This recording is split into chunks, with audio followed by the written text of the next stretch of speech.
네, 오늘의 교과는요, 10강 복음을 따라 사는 삶입니다. 먼저 우리 기억절 있는 말씀 보고 이제 한번 좀 나가도록 하겠습니다. 우리 기억절 있는 말씀 같이 읽겠습니다. 너희는 시작. 너희는 그 은혜에 의하여 믿음으로 말미암아 구원을 받았으니 이것은 너희에게서 난 것이 아니요 하나님의 선물이라. 행위에서 난 것이 아니니 이는 누구든지 자랑하지 못하게 함이라.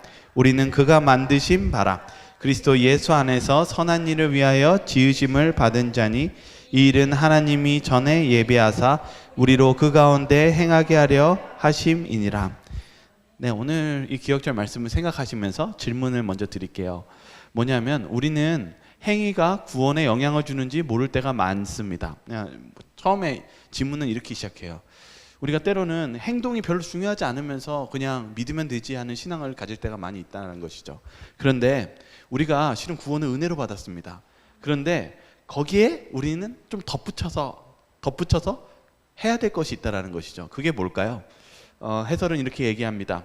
가난한 자와 공고한 자를 사랑을 나누는 자가 되어야 한다. 우리가 은혜로 받는 것에서 멈추는 것이 아니라 누구에게 사랑을 나눠줘야 돼요? 가난하고 공공한 자에게 사랑을 나눠야 되는데 그것이 부르심이다라는 것이죠. 우리가 그 부르심을 온전히 이해하는 것이 필요하다는 것이죠. 그래서 오늘 교과가 복음을 따라 사는 삶이 무엇일까? 그것을 좀 나누도록 하겠습니다. 첫째 날 소지로 갈게요. 첫째 날 소지, 일요일 소지는 하나님이 세상을 이처럼 사랑하사. 이거 어디에 나오는 성경절인지 우리가 잘 알죠? 말 안 해도. 요한복음 3장 16절이에요. 그 이야기를 원래 처음에 나오는데 그건 약간 뒤로 좀 미룰게요. 그 다음에 중간서부터 좀 이야기를 할게요. 먼저 뭐라고 질문하냐면 로마서 8장 20절과 23절을 읽어보라. 이 말씀은 구원의 계획 속에 담긴 더 포괄적인 문제들에 대해 어떻게 가르치는가. 그러니까 구원에 대해서 굉장히 좀 포괄적인 내용을 가지고 있는데 이것이 무엇인지 한번 알아가 보자는 것이죠. 그래서 로마서 8장 20절과 23절 한번 읽어볼까요? 길지만요. 같이 한번 읽어보겠습니다. 피조물이 시작. 피조물이 허무한데 굴복하는 것은 자기 뜻이 아니요 오직 굴복하게 하시는 이로 말미암음이라. 말하는 것은 피조물도 썩어짐의 종노릇한 데서 해방되어 하나님의 자녀들의 영광의 자유에 이르는 것이니 피조물이 다 이제까지 함께 탄식하며 함께 고통을 겪고 있는 것을 우리가 아느니라. 그뿐 아니라 또한 우리 곧 성령의 처음 익은 열매를 받은 우리까지도 속으로 탄식하여 양자될 것 곧 우리 몸의 속량을 기다리느니라. 이와 같이 성령도 우리 연약함을 도우시나니. 실은 원래는 23절까지 끝인데 제가 26절을 추가로 더했어요. 왜 그랬냐면요, 여기 해설을 먼저 읽어드릴게요. 구원은 개인적 관계에서 시작된다. 그러나 용서로 끝이 아니다. 그러니까 우리가 구원을 뭐 받았다고 해서 이제 구원을 받았다고 보통 얘기하냐면 용서를 받아서 우리가 구원을 받았는데 그게 끝이 아니라는 거예요. 그러니까 이게 칭의거든요. 우리 은혜가요. 근데 칭의가 끝이 아니래요. 뭐라고 얘기하냐면 성령을 통한 변화가 있어야 된다는 것이죠. 근데 교과의 저자는 좀 더 구체적으로 선행이 같이 있어야 된다고 얘기하고 있어요. 그래서 선행을 통해 세상을 전하는 복음을 전하는 증인이 된다. 그래서 여기 실은 그림 속에서 원래 이 로마서 8장 20절은요 바로 율법에 대한 이야기가 나오거든요. 근데 율법을 보면은 여러분들 마음이 좋아요? 아니면 좀 불편해요? 솔직히 저도 율법 보면은 찔리는 게 많이 있거든요. 실은 율법을 보면은 우리를 어떻게 만드냐면 막 가슴 아프게 만들고 막 어떻게 보면은 뭔가 장벽이 생길 것 같은 느낌이 있죠. 그런데 율법이 필요하다라는 거예요. 율법은 뭐로 묘사하고 있냐면 이 그림처럼 보시면 거울과 같은 거예요. 내가 어디가 잘못되어 있는지. 그래서 여기 제가 이 부분을 좀 주석으로 찾아봤어요. 이게 왜 필요한지. 여호와께서 이게 율법입니다. 율법을 그들에게 주신 목적은 그들이 기만을 당하지 않도록 하기 위함이었으며 그들의 품성 가운데 있는 결점들을 드러내기 위함이었다. 예수 그리스도는 우리의 속죄, 즉 하나님과 함께 되게 하시는 사건이다. 그러니까 율법이 왜 필요하냐면은 이 거울과 같이 나를 비추지만은 결국은 누구와 관계를 다시 맺게 하기 위해서요. 네, 우리 정말 잊지 마셔야 되는 것은요. 하나님은요, 왜 율법을 주셨냐면 아파서 괴로우라고 주시고 징벌하기 위해서 주신 게 아니라 이 율법을 통해서 내가 무엇이 결리고 있고 내가 왜 하나님을 못 만나고 있는지를 그것을 알려주시기 위해서 주셨다는 것입니다. 그래서 이 부분을 좀 뒤에 이제 좀 더 설명해 드릴게요. 그래서 율법의 역할이 순종과 회개를 이끌죠. 그렇죠? 그 순종과 회개가 이끄는 것을 율법의 역할이 우리를 속박하는 게 아니라 실은 우리의 목적은 자유하게 해주는 거예요. 그럴 때 무슨 일이 일어날까요? 성령님의 역사의 어떤 변화의 시작이 일어난다는 것입니다. 그래서 여기 성령을 통한 변화, 이 선행이 그냥 하는 게 아니라 이 과정을 같이 겪으면서 하나님께서 우리를 변화시켜 주시는 그 능력의 작용이 이 실은 이 율법과 우리 회개와 거기에 과정에 포함되어 있다는 사실입니다. 예, 이걸 왜 얘기하려고 했냐면 이제 우리가 잘 아는 성경절을 이야기할게요. 요한복음 3장 16절 하나님이 세상을 이처럼 사랑하사 독생자를 주셨으니 이는 저를 믿는 자마다 멸망치 않고 영생을 얻게 하려 함이라. 그래서 오늘 여기 교과는 여기 이 세상이라는 단어를 먼저 집중하고 있어요. 세상이라는 뜻이 뭘까요? 이게 헬라어에서는 여러분 잘 아는 코스모스 아세요? 꽃? 코스모스가 여러분 무슨 의미인지 아십니까? 원래는 우주라는 의미예요. 우주. 하나님이 누구를 사랑했대요? 우주 전체 창조하신 모든 만물을 사랑하셨대요. 그런데 여기서 교과는 이 부분에 대해서 이렇게 해설해 줍니다. 뭐라고 했냐면 하나님은 누구를 사랑하실까요? 하나님은 누구를 사랑하실까요? 네, 여러분 우리가 불편해하는 사람, 특별히 좋아하지 않는 사람, 모든 사람을 사랑하십니다. 이거 잊지 마세요. 예, 이거를 우리 교회에서도 우리 신앙에도 접목시켜야 됩니다. 우리가 이 교회 안에서나 사람을 사랑했을 때 우리에게 불편한 사람, 좋아하지 않는 사람, 모든 사람을 우리는 포용하고 이게 이제 좀 뒤에 좀 더 나옵니다. 사랑해야 됩니다. 그래서 실은 요한복음 3장 16절에 좀 더 하나를 더 읽어달래요. 3장 17절까지요. 3장 17절이 뭐라고 적혀 있습니까?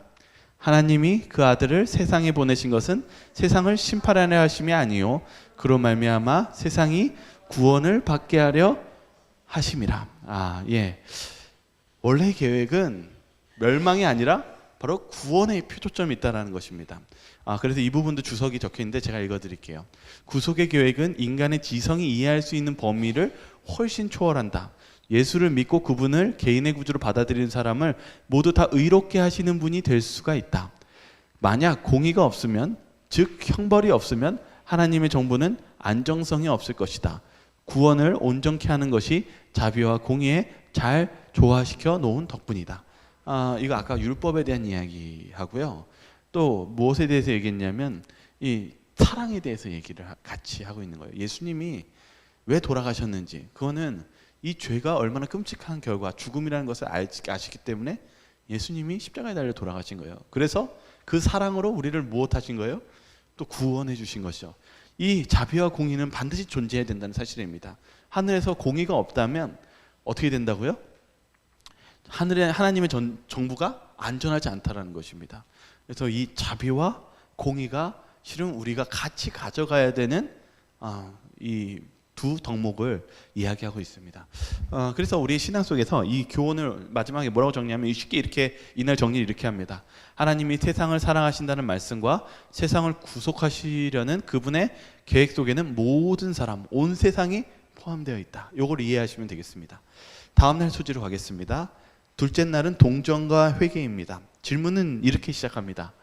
이 말씀들에 따르면 무엇 때문에 예수님이 연민을 느끼셨는가? 어떻게 하면 우리 주위에 고통에 반응하는 따뜻한 마음을 가질 수 있을까? 이 질문을 합니다.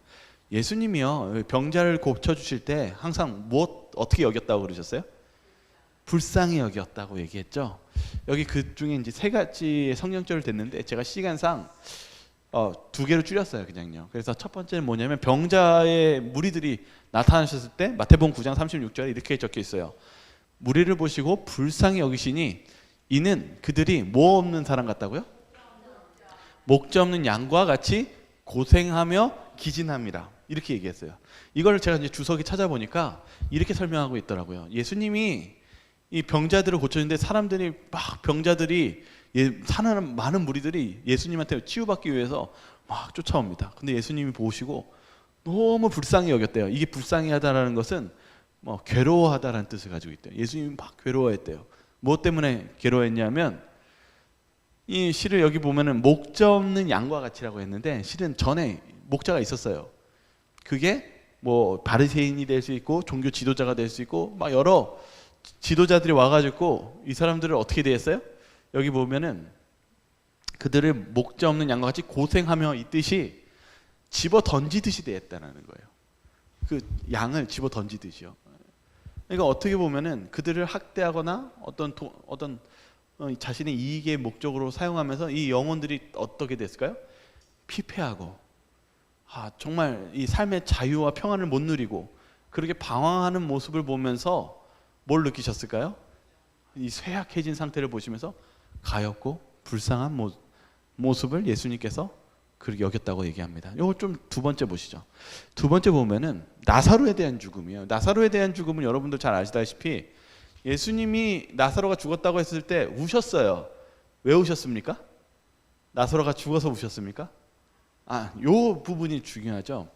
여기서도 누가복음 19장에서 이렇게 얘기합니다. 가까이 오사 성을 보시고 우시며 이르시되 너도 오늘 평화에 관한 일을 알았더라면 좋았을 뻔하였거니와 지금 내 눈에 숨겨졌도다. 일단 나사로에 대한 이야기를 좀 보면은 이렇게 적혀 있습니다. 그리스도께서는 나사로를 위하여 울지 않으셨다. 그 까닭은 그를 무덤에서 곧 불러일으키실 것이기 때문이었다. 그는 지금 울고 있는 자들 중에 여러 사람이 부활이요 생명이신 당신을 죽일 계획을 곧 세우게 될 것이기 때문에 우신 것이었다. 좀 밑으로 내려가면 이런 내용이 있습니다.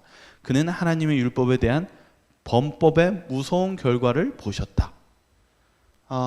예수님이 우셨죠. 근데 예수님이 왜 우셨습니까? 그 사람들의 무엇 때문에 우셨습니까? 첫 번째 무리는 목자 없는 양으로부터 전혀 회복도 안 되고 그 집어 던짐을 당하는 그런 상처 속에서 가엾어서 우셨고, 두 번째 누구를 위해서 우셨습니까? 나중에 이 사람들이 예수님을 어떻게 할 사람이에요?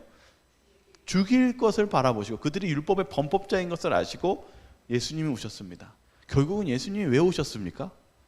그들의 결론적으로는 마지막에 무엇을 못 받는 것입니까? 예수님이 주시는 그 영생을 받아들이지 못하고 결국은 최후의 결과 속에서 그런 무서운 결과를 보시면서 예수님은 그들을 보고 우시고 동정하셨다는 사실입니다. 오늘 이 말씀을 보시면서 예수님께서 왜 우셨는지를 한번 깊이 있게 생각해 보시기를 바랍니다. 왜 이게 필요하냐면 요한일서 1장 8절은 이것에 대해서 이렇게 얘기합니다. 교과 맨 밑에 부분 중간에 보면 적혀 있는 내용이거든요. 요한일서 1장 8절 같이 한번 읽어볼까요? 시작. 만일 우리가 죄가 없다고 말하면 스스로 속이고 또 진리가 우리 속에 있지 아니할 것이요.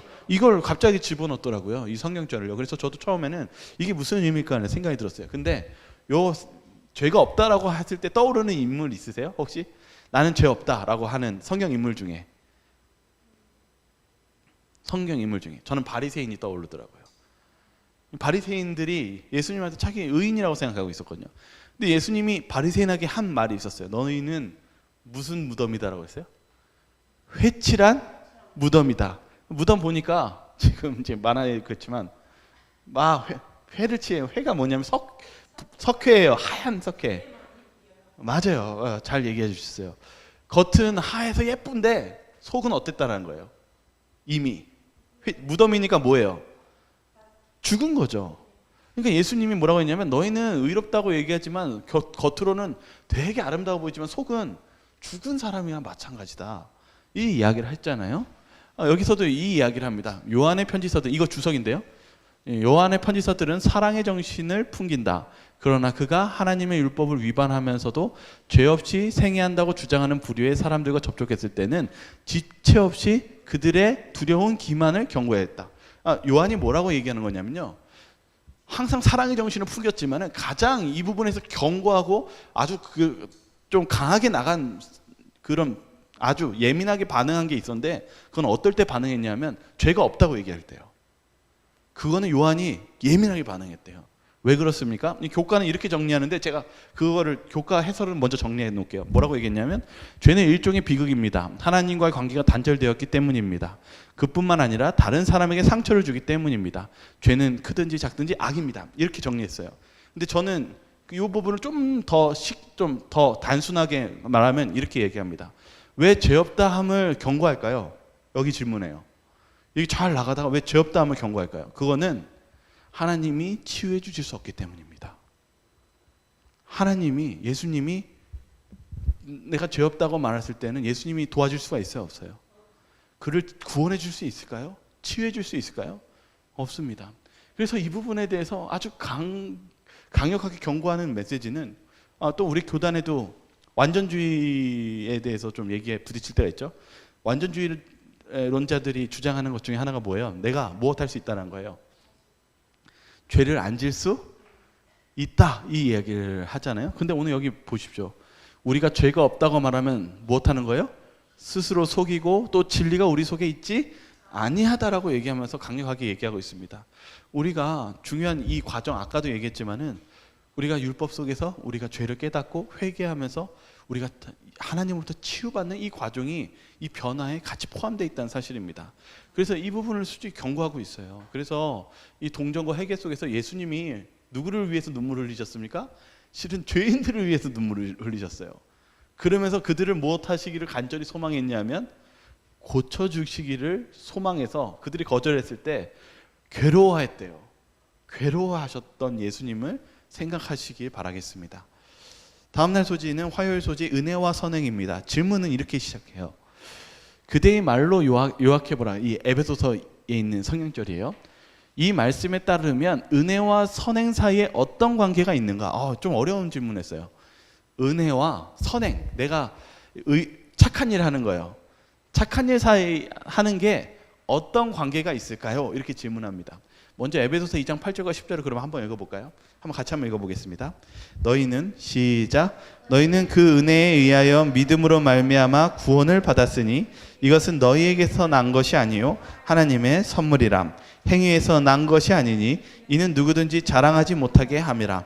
우리는 그가 만드신 바람 그리스도 예수 안에서 선한 일을 위하여 지으심을 받은 자니 이 일은 하나님이 전에 예비하사 우리로 그 가운데서 행하게 하려 하심이니라. 이제 어려운 이야기가 시작되었어요. 뭐라고 했냐면 우리가 은혜에 의하여 믿음으로 말미암아 구원을 받았으니 이것은 무엇이래요? 누구한테 온 거예요? 실은 전적인 내가 한 거예요? 하나님의 선물이라고 얘기하죠. 그러면서 또 진행합니다. 행위에서 난 것이 아니니 이는 누구든지 자랑하지 못하게 함이라. 이제 오늘 얘기하는 내용은 뭐냐면 오늘 교과 내용의 주제가 뭐냐면 우리가 선행을 베풀고 다른 사람들에게 우리가 행동하고 그런 은혜를 베풀어야 된다는 내용이잖아요. 근데 여기서 뭐라고 했냐면 그런 선행이 어떻게 나오냐라는 질문을 하고 있는 거예요. 근데 여기서 잘 이야기를 보시면 선행이 어떻게, 우리가 선행해야 됩니까? 남에게 잘 베풀어야 됩니까? 근데 오늘 자꾸 시작은 뭐냐면 거기에 뭐가 더 있다, 이 이야기를 한 거예요. 근데 여기서 또 좀 보시면은 제가 이제 교과에 있는 내용을 여기 있는 주석이 있는 부분을 읽어드릴게요.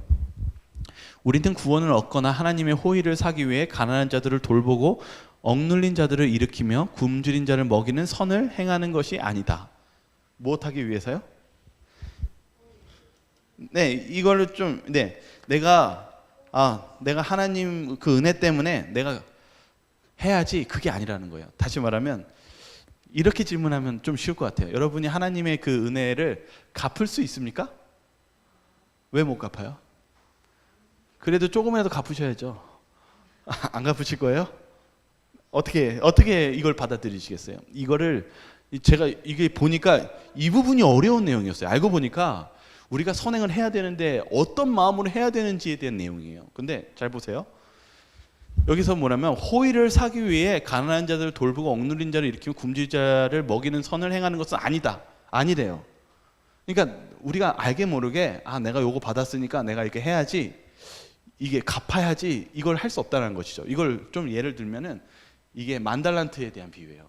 실은 만달란트 은혜를 입은 자가 실은 만달란트의 가격이 며칠을 일해서 갚을 수 있는 돈이냐면 10만 년을 일해서 갚아야 되는 돈이에요. 여러분 10만 년 일해서 갚을 수 있습니까? 뭐 어떻게든 장수하셔서 10만 년을 만드신다면 여러분들 기네스북에 오르실 거예요. 근데 어쨌든 아예 갚을 수 없다라는 의미를 하고 있어요. 그러면서 화를 내죠. 야, 너는 100만 달란트 가지고 그렇게 하냐? 그러면서 임금이 화를 내죠. 실은 이 예화 속에서 분명히 얘기하는 것은 하나님의 은혜는, 하나님이 주신 구원은 우리가 갚을 수 있어요, 없어요? 안 돼요. 아무리 해도 안 돼요. 그래서 이 생각을 버려야 돼요. 내가 이거 받았으니 이거 해줘야지. 이게 아니라는 것이죠. 그럼 뭐냐 이거죠.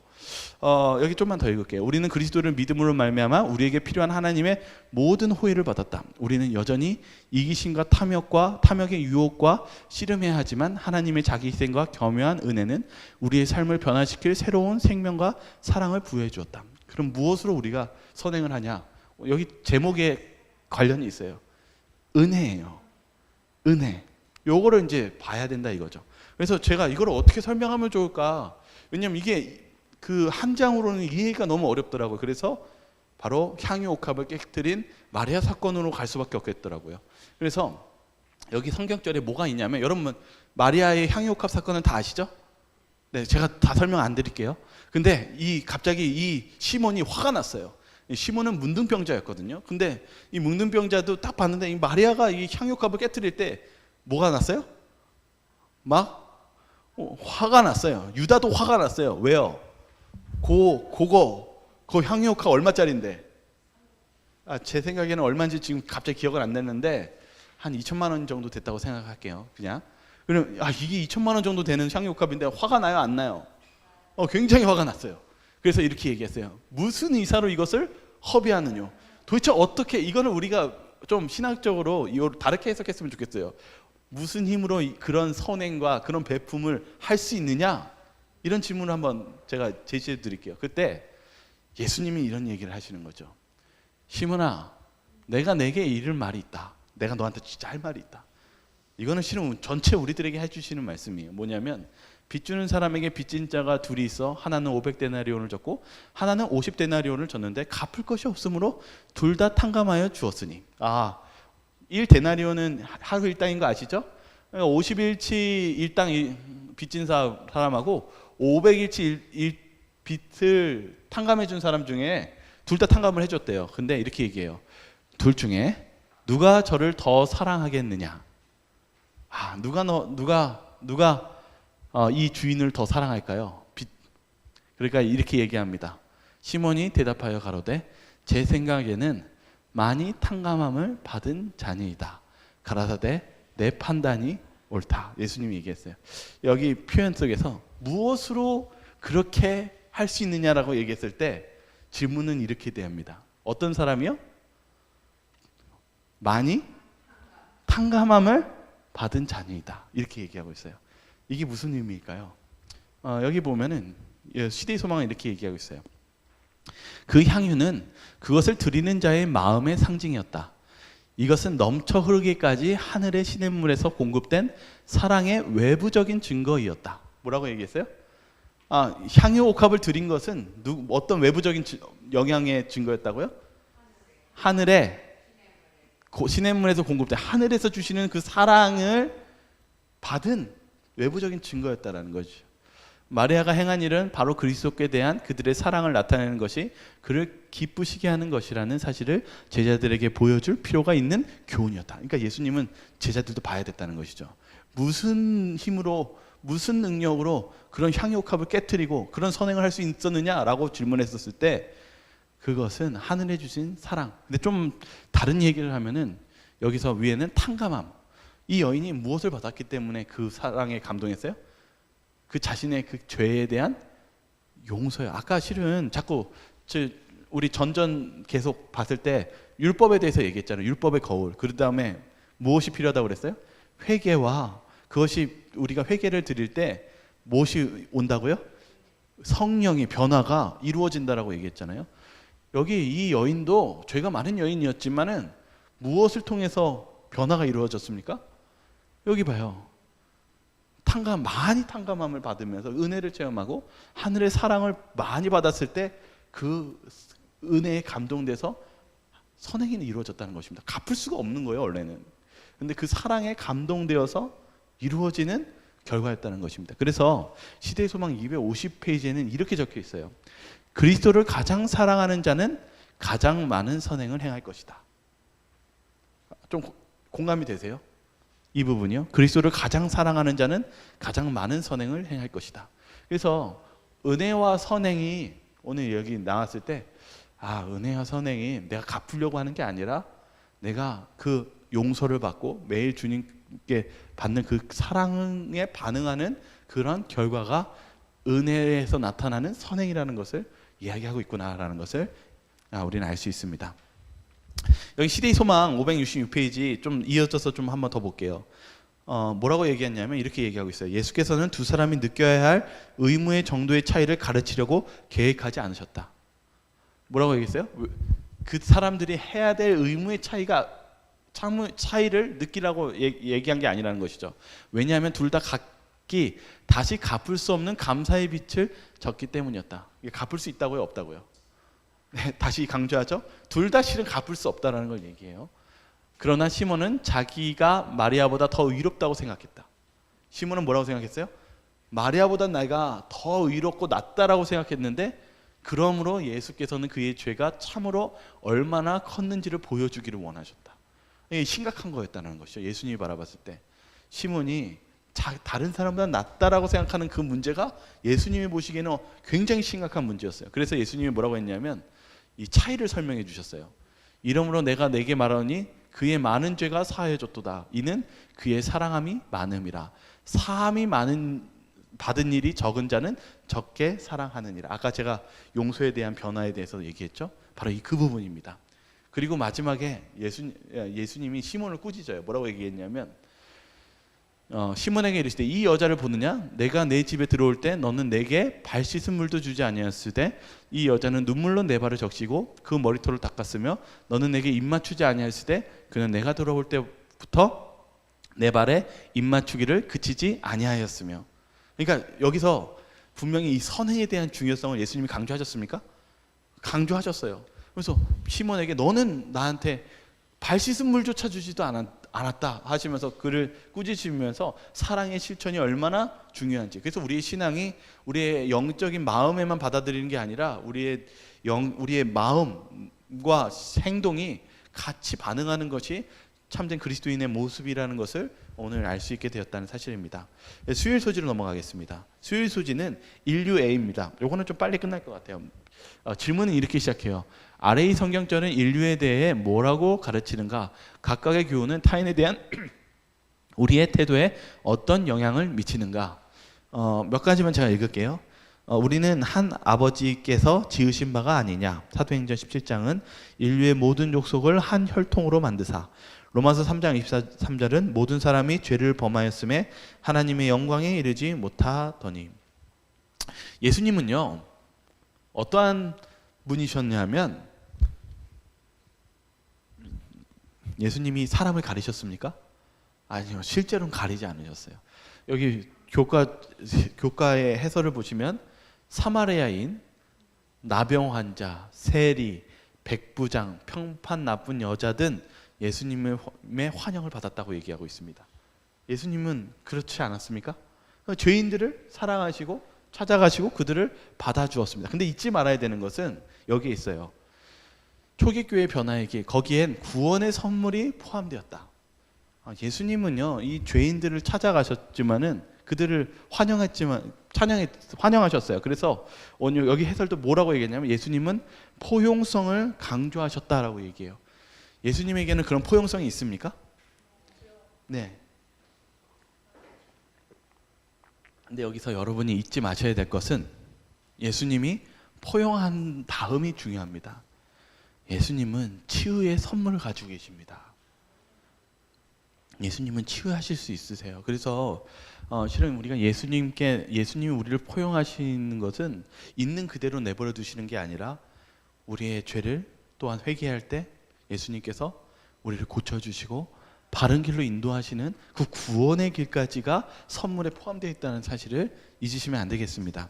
요거를 그래서 우리가 잘 생각하는 게, 우리가 선교를 할 때, 다른 사람들 전도할 때도 결국은 이 구원의 길까지 우리가 가는 것이 우리의 목적지라는 사실입니다. 근데 여기 뒤에 갑자기 제가 헷갈리게 했던 내용이 있었어요. 아마 그 다음 소지 보면, 그 다음 장 보시면 묵상에서 이런 말이 있어요. 그리스도인들이 이웃에게 행하는 선행은 전도를 위한 수단입니까? 갑자기 이런 말이 나오는 거예요. 자꾸 그러면 우리가 구원을 베풀기 위해서 전도를 하면 안 되는 겁니까? 제가 헷갈리시죠? 이 질문 자체가, 이 질문이 그럼 전도를 하면 안 되나? 이렇게 생각되시잖아요. 갑자기 꼬이죠. 근데 여기 잘 보시면은, 먼저 제가 아예 그 책에 있는 내용들을 다 했어요. 뭐냐면 학습 목표에 깨닫게 이렇게 적혀 있어요. 복음이 세상 전체를 그분의 통치로 회복시키려는 하나님의 계획임을 깨닫는다. 이렇게 적혀 있었어요. 아까 방금 전 이것도 교과에 있는 거예요.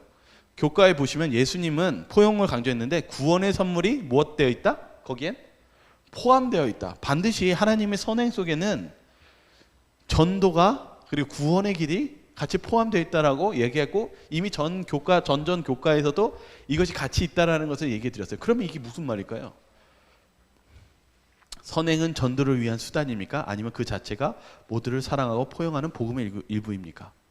이게 저도 이렇게 좀 보다가, 좀 한참 좀 보면서 생각하다가, 이거는 이렇게 받아들이면 좋을 것 같다는 생각이 들었어요. 뭐냐면, 먼저 밑줄 그은 걸 보면은, 그냥 가서 섬긴다면 우리를 섬기라고 예상하지 못한 존재들로부터 섬김을 받게 될지도 모릅니다. 이렇게 얘기해요. 뭐냐면, 우리가 물론 전도하는 목적이 아닌 다른 사람들에게 선행을 베풀더라도 그것이 우리가 다 전하지 못하지만, 그 사람들이 예상하지 못하게 그 사람들로부터 이제 섬김을 받게 되면서 어떤 전도의 기회가 생길지도 모른다고 얘기합니다. 이게 뭘까요? 이게 그러면은 전도하지 말면서 사람들 선행하자는 걸까요? 뭘까요? 실은 처음에 했던 내용하고 똑같은 내용이에요. 실은 우리가 플러스 뭐가 더 필요하다고 했던 내용이에요. 뭐예요? 실은 우리가 선행할 때 우리가 갚으려고 해요? 갚으려고 하는 게 맞아요? 아니요. 뭐 하는 게 맞아요? 네? 네, 다 맞는 말씀이에요. 거기서 저도 이렇게 정리해 버렸어요. 저도 이 부분이 너무 어려워서 생각하다가 정리를 이렇게 했습니다. 진심으로 사랑하자. 수단보다 사랑이 먼저다. 왜 그러냐면, 마리아를 생각할 수밖에 없었어요. 마리아가 선행을 베풀 때 더 받으려고 한 거예요? 아니죠. 예수님의 그 사랑에 감동해서 그 우러나오는 마음 속에서 자신의 것을 드렸죠. 여기 선행도 우리가 분명히 이 선교가 목적이고, 이제 그 다음 구절 보면 세천사의 기별도 나오거든요.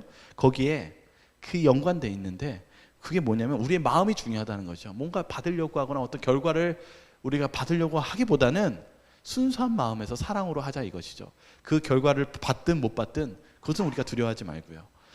그렇게 받아들이면 좋을 것 같습니다. 그래서 처음에 저도 이 부분이 좀 헷갈렸는데, 잘 보시면은 우리가 그런 마음의 중요성에 대해서 설명하면서 우리가 그 하나님의 사랑의 원동력으로 하다 보면은 그 사랑에 반응해서 분명히 사람들이 또한 변화될 수 있을 것이라는 그런 이야기를 하고 있는 것입니다. 마지막 소지 다섯째 날은 영원한 복음 하고 마치겠습니다. 질문은 이렇게 시작합니다. 계시록 14장에 있는 다음을 읽어보라. 우리가 보통 요한복음 3장 16절에 요약되어 있는 것처럼 이해하고 있는 복음이 이 성경절에는 어떻게 들어가 있는가, 이렇게 적혀 있어요. 세천사의 기별인데 우리 한번 같이 읽어보겠습니다. 또 보니, 시작. 또 보니 다른 천사가 공중에 날아가는데 땅에 거주하는 자들 곧 모든 민족과 종족과 방언과 백성에게 전할 영원한 복음을 가졌더라. 그가 큰 음성으로 이르되 하나님을 두려워하며 그에게 영광을 돌리라. 이는 그의 심판의 시간이 이르렀음이니 하늘과 땅의 바다와 물들의 근원을 만드신 이를 경배하라 하더라. 네, 요거 한번 읽어보세요. 왜냐하면은 뭐에 대해서 얘기하냐면 이제 이 세천사의 기별에 있어서 세 가지에 대해서 해설합니다. 그 첫 번째가 뭐냐면 심판이고, 두 번째가 경배고, 세 번째가 창조라는 거예요. 근데 아마 이제 처음에 요거 읽으시면은 무슨 메시지인가라고 하면서 좀 약간 헷갈리실 거예요. 뭐에 대해서 얘기하냐면 심판에 대해서, 이 심판이 이르렀다고 얘기하잖아요. 근데 이 심판은 특별히 억눌린 자, 억울한 자들의 억울한 자들이 반복해서 그 정의에 대한 실현을 통해서 요청하는 것이 이 심판이라고 얘기합니다. 이 연약한 자들. 근데 이것이 복음이라고 얘기하고요. 두 번째는 경배하라 이건데, 이게 무슨 내용이냐면 계속 악행을 저지르면서 하나님의 백성이라고 주장하는 사람, 그러니까 악을 저지르면서 하나님의 백성의 주자라고 주장하는 사람들 가운데 참된 예배와 거짓된 예배에 대해서 분간하고, 이사야서 58장은 예배는 궁핍한 자들을 위한 친절과 돌봄의 행위다 이렇게 적혀 있어요. 자꾸 헷갈리시죠? 자, 세 번째 얘기해 드릴게요. 창조. 공의를 행하라는 하나님의 부르심은 우리 모두가 그분의 형상으로 지음을 받고 그분의 사랑의 대상이라는 인류의 바탕을 두고 있다. 제가 그냥 거기 놓은 거예요. 헷갈리시죠? 그래서 헷갈리실 때는 다음 장으로 넘기세요. 다음 장에 넘기시면 이해가 훨씬 도움이 돼요. 그게 뭐냐면 묵상에 대한 이야기예요. 여기 정리가 돼 있어요. 누군가를 돕고 회복시키는 사역이 어떻게 세천사의 기별을 전하는 일이 될 수 있을지 묵상해 보십시오. 이렇게 얘기하고 있어요. 여기 이렇게 설명합니다. 그분의 관점에 우리는 모두 존귀하며 아무도 부당한 이득이나 탐욕을 위해 다른 사람을 착취하거나 억압해서는 안 된다. 확실하게 마지막 시대에 선포해야 할 복음은 하나님이 타락한 인류에게 주기를 원하시는 구제와 구원, 회복을 받아들이라는 광범위하고 원대한 부르심인 것처럼 보인다. 따라서 하나님은 참예배와 거짓예배, 박해에 관련된 문제뿐 아니라 이 악한 세상 속에서 하나님의 계명과 예수의 믿음을 지키며 옳은 일을 옹호할 백성을 두실 것이다. 좀 이해되세요? 이거 뒤에 읽으니까 이해가 되시죠? 그러니까 마지막 세천사의 기별이 뭐냐면 우리가 진리만 정하는 것뿐만 아니라 다른 사람들의 잘못된 거짓 예배와 참 예배뿐만 아니라 그들의 억울한 일, 어려운 일, 그것들을 같이 도와줌으로써 이 세천사의 기별에 우리가 해야 되는 이 재림을 준비하는 일들이 같이 포함되어 있다는 것을 이야기하고 있다는 사실입니다. 그래서 이게 뭐냐면은 이렇게 그냥 제가 정리했어요. 세천사 기별을 가진 우리가 할 일은 무엇일까요? 우리가 할 일은 바로 복음과 그리고 가난하고 그리고 소외된 자들을 손을 내밀고 그들에게 은혜를 베풀며 하나님의 재림을, 예수님의 재림을 준비하는 것이라는 것입니다.